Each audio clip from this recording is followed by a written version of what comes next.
thought you were going to finish it. It's one of the greatest themes in all of film history. Yeah, that's great. So I was just thinking about the Roman Empire, as one does. There's that whole meme where old guys are thinking about the Roman Empire at least once a day. And half the population is confused whether it's true or not. But more seriously, thinking about the wars going on in the world today. And as you know, war and military conquest has been a big part of Roman society and culture. And it, I think, has been a big part of most empires and dynasties throughout human history. So Yeah, they usually came as a result of conquest. I mean, there's some like the Austro-Hungarian Empire where there was just a lot of sort of clever marriages. but fundamentally, there's an engine of conquest.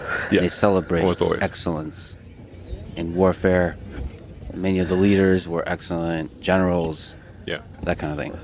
So, big picture question, Grok approved. I asked, this is a good question to ask. Kid tested, Grok approved. At least on fun mode. To what degree do you think war is part of human nature versus a consequence of how human societies are structured? I ask this as you have somehow controversially been a proponent of peace. I'm generally a proponent of peace. I mean, ignorance is perhaps, in my view, the real enemy to be countered. That's the real hard part, not, fighting other humans. But all creatures fight. I mean, the jungle is you look at people think of this nature as perhaps some sort of peaceful thing, but in fact it is not. There's some quite funny Werner Herzog thing where he's like in the jungle, like saying that it's like basically just murder and death in every direction. I mean, the plants and animals in the jungle are constantly trying to kill each other every single day, every minute. So it's not like we're unusual, in that respect. Well, there's a relevant question here whether with greater intelligence comes greater control over these base instincts for violence. Yes, we have much more of an ability to control our limbic instinct for violence than, say, a chimpanzee. And in fact, if one looks at, say, chimpanzee society, it is not friendly. I mean, the bonobos are an exception, but chimpanzee society is filled with violence, and it's quite horrific, frankly. That's our limbic system in action. Like, you don't want to be on the wrong side of a chimpanzee. It'll eat your face off and tear your nuts off. Yeah, basically there's no limits or ethics or... the Romans had just war. There's no just war in chimpanzee societies. Is war and dominance by any means necessary? Yeah, chimpanzee society is like a primitive version of human society. They're not like peace-loving, basically, at all. There's extreme violence. And then once in a while, somebody who's watched too many Disney movies decides to raise a chimpanzee as a pet. And then that eats their face or rips their nuts off or chews their fingers off, that kind of thing. Yeah. It's happened several times. Ripping your nuts off is an interesting strategy for interaction. It's happened to people. It's unfortunate. Like, that's, I guess, one way to ensure that the other chimp doesn't, contribute to the gene pool. Well, from a martial arts perspective, it's a fascinating strategy. the nut ripper. I wonder which of the martial arts teaches that. I think it's safe to say if somebody's got your nuts in their hands and has the option of ripping them off, you will be amenable to whatever they want. Yeah. Safe to say. So, like I said, somehow controversially, you've been a proponent of peace on Twitter, on X. Yeah. So let me ask you about the wars going on today and to see what the path to peace could be. How do you hope the current war in Israel and Gaza comes to an end? What path do you see that can minimize human suffering in the long term in that part of the world? Well, I think that part of the world is definitely, like, if you look up there is no easy answer in the dictionary. It'll be that, like, the picture of the Middle East, in Israel especially. So there is no easy answer.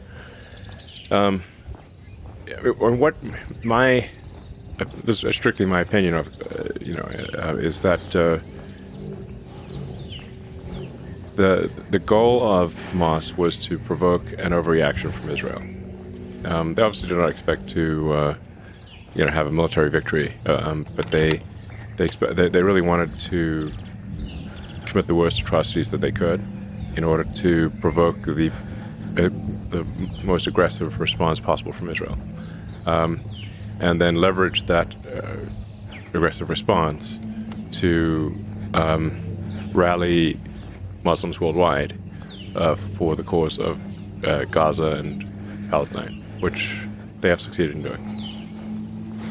So the counterintuitive thing here, I think that the thing that I think should be done, even though it is very difficult, is that I would recommend that Israel engage in the most conspicuous acts of kindness possible. Everything. That is the actual thing that would thwart the goal of Hamas. So in some sense, the degree that makes sense in geopolitics, turn the other cheek, implemented. It's not exactly turn the other cheek, because I do think that there's, I think it is appropriate for Israel to find the Hamas members and, either kill them or incarcerate them. That's something has to be done, because they're just going to keep coming otherwise. But in addition to that, they need to do whatever they can. There's some talk of establishing, for example, a mobile hospital. I'd recommend doing that. Just making sure that there's food, water, medical necessities, and just be over the top about it and be very transparent, so that people can't claim it's a trick.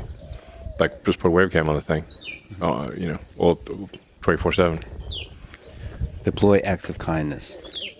Yeah, conspicuous acts of kindness that are unequivocal, meaning they can't be somehow, because Hamas will then, their response will be, oh, it's a trick. Therefore, you have to counter how is it not a trick. This ultimately fights the broader force of hatred in the region. Yes. And I'm not sure who said it. It's an apocryphal saying, but an eye for an eye makes everyone blind. Now, that neck of the woods, they really believe in the whole eye for an eye thing. But, I mean, you really have... If you're not going to just outright commit genocide, like against an entire people, which obviously would not be acceptable to really shouldn't be acceptable to anyone, then you're going to leave basically a lot of people alive who subsequently, hate Israel. So really the question is, like, how, for every Hamas member that you kill, how many did you create? Mm-hmm. And if you create more than you kill, you've not succeeded. That's the real situation there. And it's safe to say that if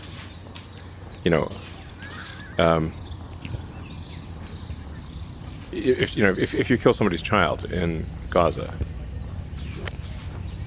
you've made at least a few Hamas members who will die just to kill an Israeli. That's the situation. So,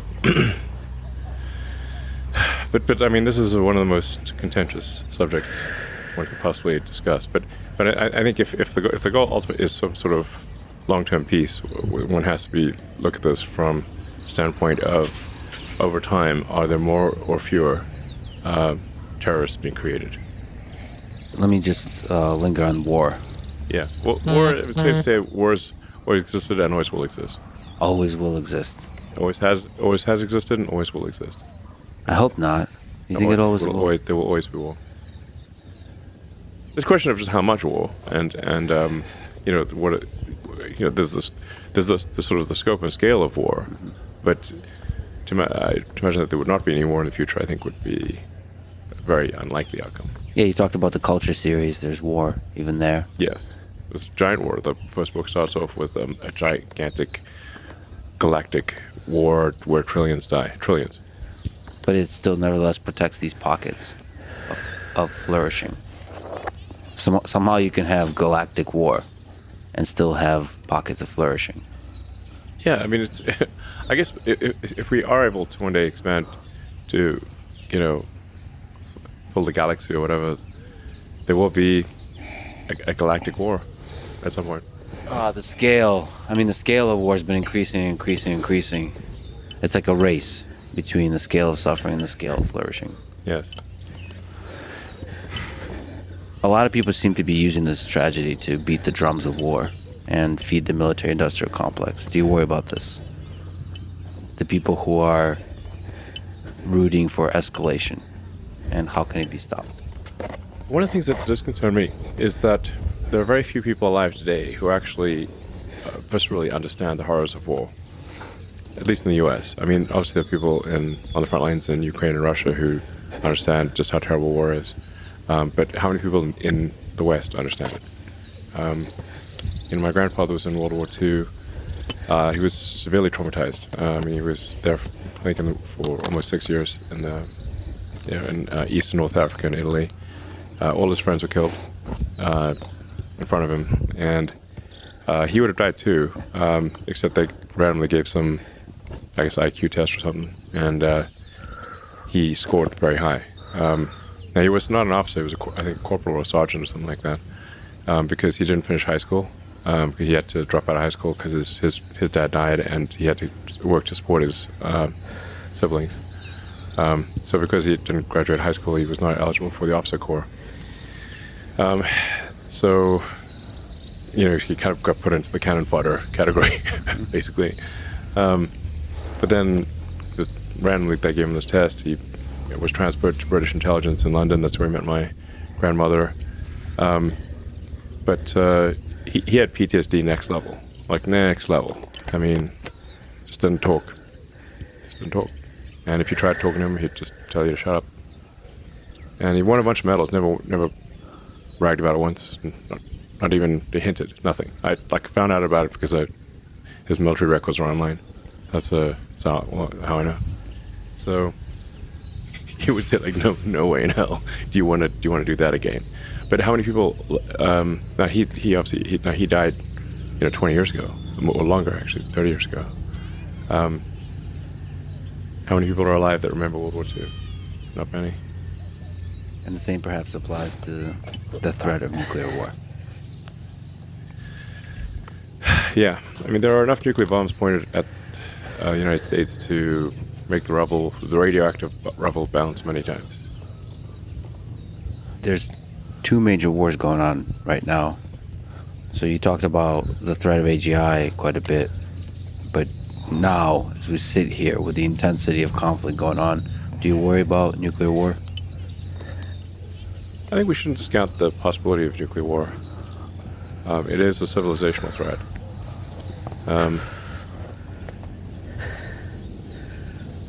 Right now, I could be wrong, but I think the current probability of nuclear war is quite low. But there are a lot of nukes pointed at us. And we have a lot of nukes pointed at other people. They're still there. Nobody's put their guns away. The missiles are still in the silos. And the leaders don't seem to be the ones with the nukes talking to each other. No. There are wars which are tragic and difficult on a local basis, and then there are wars which are civilization ending, or has that potential. Obviously, global thermonuclear warfare has high potential to end civilization, perhaps permanently, but certainly, to severely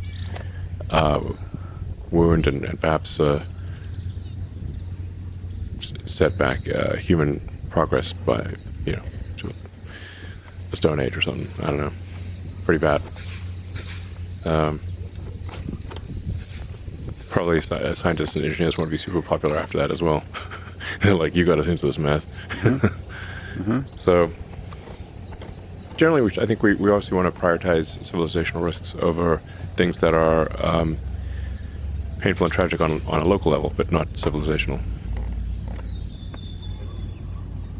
How do you hope the war in Ukraine comes to an end? And what's the path, once again, to minimizing human suffering there?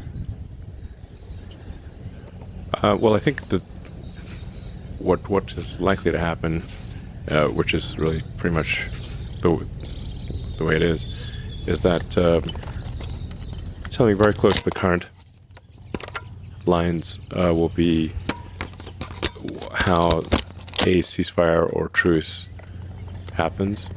But you just have a situation right now where whoever goes on the offensive will suffer casualties at several times the rate of whoever's on the defense. Because you've got defense in depth, you've got minefields, trenches, anti-tank defenses. Nobody has air superiority because the anti-aircraft missiles are really far better than the aircraft. Like, there are far more of them. So neither side has air superiority. Tanks are basically death traps, just slow moving, and they're not immune to anti-tank weapons. So you really just have long-range artillery and infantry trenches. It's World War I all over again. With drones, throwing little drones, some drones there. Which makes the long-range artillery just that much more accurate and better, and so more efficient at murdering people on both sides. Yeah. So it's whoever is. You don't want to be trying to advance from either side, because the probability of dying is incredibly high. So in order to overcome defense in depth trenches and minefields, you really need significant local superiority in numbers. Ideally combined arms, where you do a fast attack with aircraft, a concentrated number of tanks, and a lot of people. That's the only way you're going to punch through a line.